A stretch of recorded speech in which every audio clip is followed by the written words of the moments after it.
right, so next up we have Reverend Lennox Yearwood Jr. He's a minister and community activist and a leading figure in hip-hop political life. Reverend Yearwood currently serves as the president of the Hip Hop Caucus, a national nonprofit, nonpartisan organization that empowers young people to participate in elections, policymaking, and service projects. Reverend Yearwood has led and been involved in a number of high-profile campaigns to engage young voters, as well as working on human rights issues in the Gulf Coast region after Hurricane Katrina.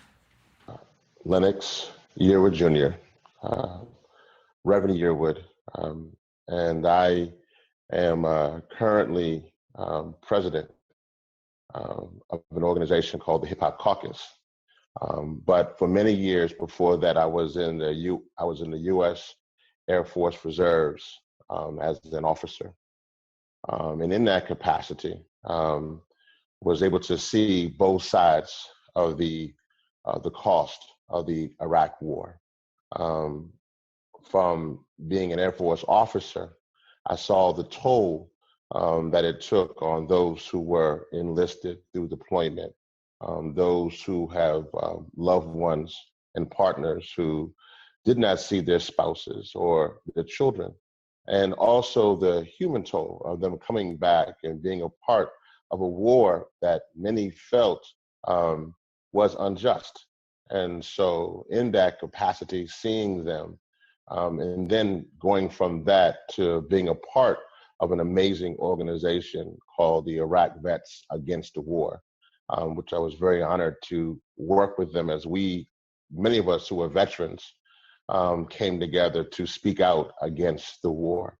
But on the other side, the toll, I also saw that in my organizational capacity. Being a part of the organization with Hip Hop Caucus, I also would work with young people of color throughout the country. And we actually did a tour that was called Make Hip Hop, Not War.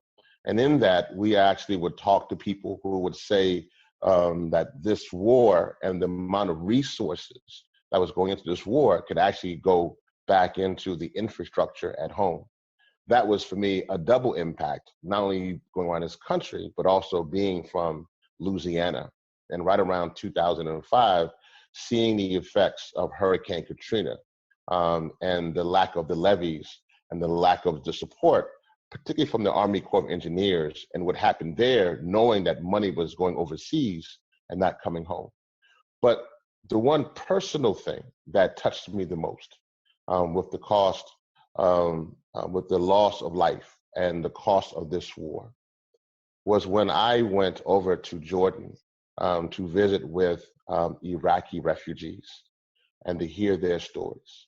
And there was one story in particular in which I was allowed to go to the hospital, and as an American, to go and see a mother whose house was bombed wrong. And in that capacity, she had lost many of her limbs. And she was sitting in the hospital bed, and with the Muslim custom, mostly not wanting a man to come in there because she was not covered. She wanted me, because she knew I was an American, and she wanted me in particular to come into her hospital room. She wanted me to see that even though the US government had sent her a letter apologizing to her, this young Iraqi mother, she wanted me to see her with no limbs, missing arms, missing her legs, and to see her and to say that this is what I look like. This is what has been done to me. I have done nothing to your country. I have done nothing to you. I have just tried to raise my children.